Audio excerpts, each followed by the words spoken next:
Morning प्यारे बच्चों, techno शिक्षा आज आपके लिए क्लास 12 की हिस्ट्री का चैप्टर 4 का पार्ट 1 जो हमने पढ़ा था, उम्मीद है आप सबने अच्छी तरह पढ़ा होगा। उसके लिए ये क्वेश्चनायर बना के लाए हैं। ओके, 1 मार्क्स वाले ऑब्जेक्टिव क्वेश्चंस। अगर आपने पार्ट 1 अभी तक इसका नहीं देखा है तो पहले इसका पार्ट 1 देखें, उसके बाद इन क्वेश्चंस को सॉल्व करें।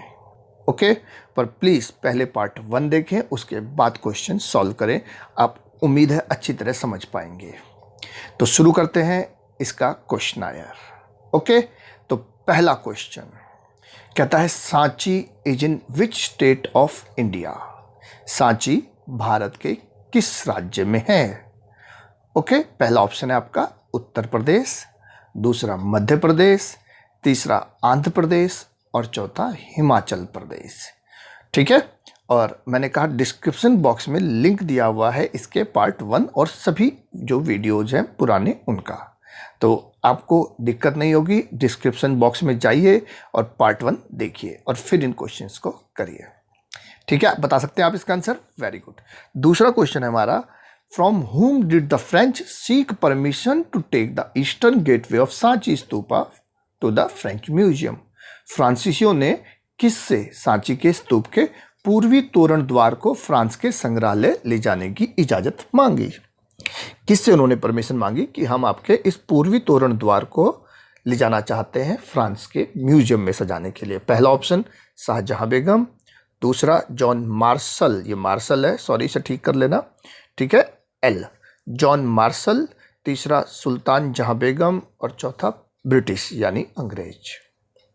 ओके, समझ सकते हैं आप किससे परमिशन मांगी उन्होंने।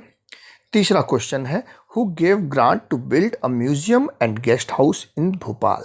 भोपाल में म्यूजियम और गेस्ट हाउस बनाने के लिए अनुदान किसने दिया? ऑप्शंस आपके पास है शाहजहां बेगम, बी जॉन मार्शल, सी सुल्तान जहां बेगम और D British. Okay, very good. चौथा क्वेश्चन, किसने सांची पर महत्वपूर्ण ग्रंथ लिखे जिसके प्रकाशन के लिए सुल्तान जहां बेगम ने अनुदान दिया? किसने लिखे इंपॉर्टेंट टेक्स्ट जो लिखे थे? कहता है पहला ऑप्शन जॉन मार्शल, कनिंघम, खोंगोत्सी और शोकरात। ओके, कहता है जिसके लिए सुल्तान जहां बेगम ने अनुदान दिया, तो कौन था वो व्यक्ति जिसने कि इंपॉर्टेंट जो एपिक्स थे, टेक्स्ट थे, वो लिखे थे सांची के स्तूप के लिए? पांचवा क्वेश्चन है, which of the following philosophers was related to Greece. यूनान से संबंधित कौन सा दार्शनिक है? पहला सोक्रेट्स, प्लेटो, एरिस्टोटल और डी ऑप्शन है ऑल ऑफ द अबव, उपर्युक्त सभी। ठीक है, ये थे हमारे 5 क्वेश्चन। छठा क्वेश्चन है, what was the time of the Rigvedic period. ऋग्वैदिक काल का समय क्या था? ठीक है, पूरा ऋग्वैदिक काल, उत्तर वैदिक काल और वैदिक काल आपको बताया था। तो कहता है ए 1000 to 600 BCE, 1500 to 600 BCE। BCE और BC एक ही बात होती है, अगर इसमें ई नहीं भी लगा तो आप डोंट बी वरी, कंफ्यूज ना हो। ओके, तो कहता है 1000 से 600 ईसा पूर्व, 1500 से 600 ईसा पूर्व, 1500 से 500 ईसा पूर्व या 1500 से 1000 ईसा पूर्व। कहता है in the Rigvedic period by whom sacrifices was performed. ऋग्वैदिक काल में यज्ञ किसके द्वारा किए जाते थे? पहला है कलेक्टिवली यानी सामूहिक रूप से, दूसरा है bye head of house holds, घरों के मुखिया द्वारा, तीसरा है बाय द ब्राह्मण्स, ब्राह्मणों द्वारा, और चौथा है उपर्युक्त में से कोई नहीं, नन ऑफ द अबव। ठीक है, आठवां क्वेश्चन है हमारा, Zarathustra was a resident of which country. Zarathustra एक बहुत बड़े दार्शनिक विचारक, मैंने बताया था। कहता है ये कहाँ के निवासी थे? चाइना, ईरान, इंडिया या ग्रीस। ठीक है, 4 ऑप्शंस आपके सामने हैं। 9th क्वेश्चन है, why were sacrifices perform during the वैदिक पीरियड। वैदिक काल में यज्ञ किस लिए किए जाते थे, किस इच्छा से किए जाते थे? पहला ऑप्शन है कैटल यानी मवेशी, गाय भैंस बकरियां, ठीक है, दूसरा ऑप्शन है सन यानी पुत्र, तीसरा ऑप्शन है हेल्थ एंड लॉन्ग लाइफ, स्वास्थ्य व लंबी आयु, और चौथा ऑप्शन है हमारा उपर्युक्त सभी। ठीक है, अगले क्वेश्चन पे आते हैं, number 10। What is in Upanishads. उपनिषदों में क्या है? पहला ऑप्शन है स्पिरिचुअल, पहला ऑप्शन है स्पिरिचुअल फिलॉसफी, आध्यात्मिक दर्शन। दूसरा है रिचुअल्स, ठीक है, यानी अनुष्ठान। चौथा है मंत्रास, यानी कि तंत्र मंत्र। चौथा है नन ऑफ द अबव, उपर्युक्त में से कोई नहीं। ठीक है, क्वेश्चन नंबर 11 है उपनिषदों की संख्या कितनी है? नंबर ऑफ उपनिषद्स 18, 108, 1008 या 4। ओके, ठीक है, उपनिषद के बारे में भी बताया था, उपनिषद का अर्थ भी बताया था, सब बताया था आपको। कहता है बौद्ध साहित्य के अनुसार चर्चाएं और वाद विवाद कहाँ होते थे? According to Buddhist literature, where did discussions and debates take place? In palaces, महलों में, इन द हिमालयास, हिमालय में, या इन द माउंटेन्स, पर्वतों में, या कुटारगारशाला। ठीक है, UN इसमें हिंदी की वजह से लग गया है, कुटारगारशालाओं में। ठीक है, तो आपके सामने ये 4 ऑप्शंस। कहता है how many sects of or contemplation tradition do we find in Buddhist literature? बौद्ध साहित्य में हमें कितने संप्रदायों या चिंतन परंपराओं का उल्लेख मिलता है? How many? 60। दूसरा ऑप्शन है 54, ऑप्शन नंबर सी 74, या ऑप्शन नंबर डी 64। ठीक है, क्वेश्चन नंबर 14 है नियतिवाद या भाग्यवादी बताया था। Fatalist, name of head teacher of fatalist. Fatalist का हेड टीचर कौन था? ठीक है, तो कहता है पहला अजीत केशकम्बालिनी, ठीक है, अजीत केशकम्बालिन। दूसरा है मक्खली गोशाल, तीसरा है गौतम बुद्धा, और चौथा है हमारा महावीर स्वामी। ओके, नियतिवाद। अगला है भौतिकवाद के प्रमुख शिक्षक का नाम क्या है? Name of the head teacher of materialist. Ajit Keshakambalin, Makkhali Goshal, Gautam Buddha, या महावीर स्वामी। ठीक है, क्वेश्चन नंबर 16 देखिए, आजीवक संप्रदाय के बारे में पूछता है। आजीवक संप्रदाय के संस्थापक कौन है? फाउंडर ऑफ आजीवक संप्रदाय। ऑप्शंस वही आपके सामने 4, अजीत केशकम्बालिन, मक्खली गोशाल, गौतम बुद्ध, या महावीर स्वामी। ठीक है, आगे आते हैं फाउंडर ऑफ लोकायत ट्रेडिशन, लोकायत परंपरा के संस्थापक। फिर वही 4 ऑप्शंस आपके लिए है, अजीत केशकम्बालिन, मक्खली गोशाल, गौतम बुद्धा, या महावीर स्वामी। ठीक है, क्वेश्चन नंबर 18 में क्या कहता है? भौतिकवादियों के अनुसार, according to materialist, how many elements does a human make? मनुष्य कितने तत्वों से बनता है? बताया था आपको कितने तत्वों से बनता है, उन तत्वों में विलीन हो जाता है। ठीक है, ऑप्शन है 1 2 3 4। ओके, ABCD ऑप्शन है 1 2 3 4। Question number 19, Tripitaka. Tripitaka, what is the meaning of the word Tripitaka? Tripitaka शब्द का अर्थ क्या है? 3 स्कॉलर्स यानी 3 विद्वान, 3 फ्रेंड्स यानी 3 मित्र, 3 टोकरियां यानी कि 3 बास्केट्स, और 3 फूल्स यानी कि 3 मूर्ख। क्वेश्चन नंबर 20, कहता Tripitaka is the main text of which religion?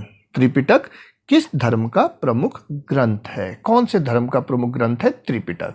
Option है बौद्ध, जैन, शैव, या वैष्णव। ओके, बुद्धिस्ट, जैन, शैव और वैष्णव। देखिए question number 21, in which language are most of the old Buddhist texts?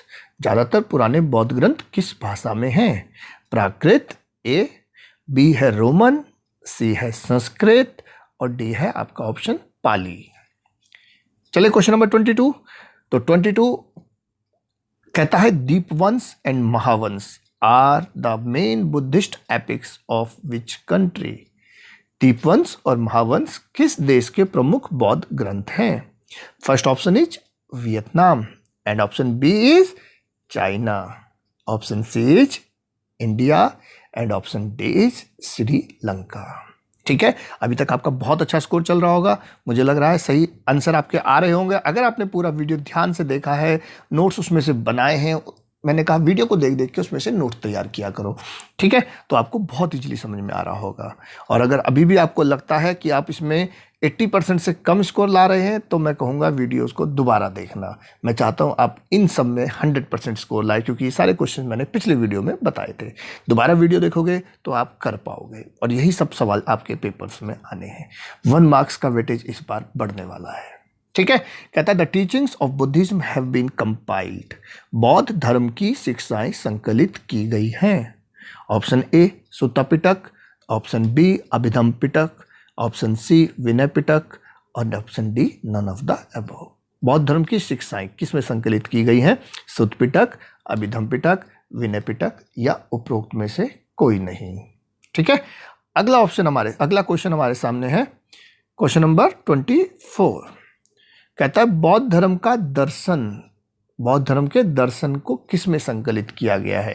ठीक है, अभी हमने शिक्षाएं देखा किस में संकलित करिए क्वेश्चन था। ओके, शिक्षाओं के बाद जो हमारा क्वेश्चन आता है कहता है बौद्ध धर्म का दर्शन। क्वेश्चन नंबर 24 है philosophy of Buddhism has been compiled. वही ऑप्शन आपके सामने, तीनों पिटकों के नाम, सुत्त पिटक, बी अभिधम पिटक, सी विनय पिटक और चौथा ऑप्शन है इनमें से कोई नहीं। ठीक है, अभी 2 क्वेश्चन और बचे आपके। क्वेश्चन नंबर 25 कहता है बौद्ध मठों में रहने वाले लोगों के नियमों का संकलन किस पिटक में किया गया था? जो 3 पिटक थे मैंने कहा था उनमें से किस में बौद्ध मठ में रहने वाले जो भिक्षु और लोग होते थे उनके लिए नियम किस में संकलित किए गए थे? ऑप्शंस वही 4 हैं, सुत्त पिटक, अभिधम पिटक, विनय पिटक या उपरोक्त में से कोई नहीं। और ये लास्ट क्वेश्चन आपका कहता है फाशियन, यानी मैंने कहा था फाहियान भी इसे कहा जाता है, और श्वेनशांग जिसे कि हिनशांग भी कहा जाता है। शाह को ह पढ़ते हैं, एक्चुअली वहाँ का उच्चारण का है। तो फाशियन और श्वेनशांग जैसे बौद्ध तीर्थयात्री किस देश से भारत आए थे? Option A is Vietnam, option B is China, option C India and option D Sri Lanka. ठीक है, मैंने कहा बौद्ध धर्म एशिया के कई देशों में फैला हुआ है। ठीक है, बहुत सारे देशों में एशिया के बौद्ध धर्म फैला हुआ है। चलिए, आज के ये क्वेश्चंस खत्म होते हैं और अब आप अपना आंसर चेक कर सकते हो। सभी आंसर मैंने यहाँ पे लिखे हुए हैं और अब आप अपना स्कोर चेक करें, आप कितने आंसर्स कर पाए हो। ठीक है, उम्मीद है आपके सबके 25 तो कम से कम ठीक रहे होंगे, 26 में से ज़्यादा कह दिया। चलो 20+ तो सभी होंगे। ठीक है, और नहीं है तो मैं तो चाहता हूँ 26 सबके सही हो, और वो बिल्कुल हो सकते हैं, बस ज़रूरत है पूरी मेहनत की। ठीक है, अगर 20 से कम का स्कोर आपका आ रहा है, 22 से कम का स्कोर आ रहा है, तो प्लीज़ वीडियो को दोबारा देखें पहले वाले को और दोबारा इन क्वेश्चंस को सॉल्व करने की कोशिश करें। मैं चाहता हूं आप सब 100% स्कोर लाओ। मुझे चाहिए इस साल आपके 90+ वाले बच्चे। इस बार तो आपका सिलेबस भी काफ़ी कम हो गया है। मैंने कहा 4 चैप्टर आपके हटा दिए गए हैं और 1 चैप्टर आधा हटा दिया गया, यानी 4.5 चैप्टर आपके हटा दिए गए हैं। तो मैं उम्मीद करूँगा इस बार मुझे 90+ वाले बच्चे काफ़ी सारे मिल जाएँ। मेहनत करिए, चैप्टर कम है और घर बैठे हुए हैं, टाइम को यूटिलाइज कीजिए। ऐसा नहीं है घर बैठ के आपकी पढ़ाई नहीं हो सकती, मैं हूं ना, आप करते चलिए, बिल्कुल आप कर पाएंगे। ठीक है, तो आज का ये वीडियो यहाँ फिनिश करते हैं, फिर जल्दी ही इसका पार्ट 2 लेके आता हूँ और उसके लिए भी आपकी एक प्रश्नावली यानी क्वेश्चनायर बनाएंगे। आप सभी लोग पूरे चैप्टर को बड़े ध्यान से करें। चलिए, आज के लिए इतना ही। नमस्कार बच्चों, फिर मिलेंगे बहुत जल्दी।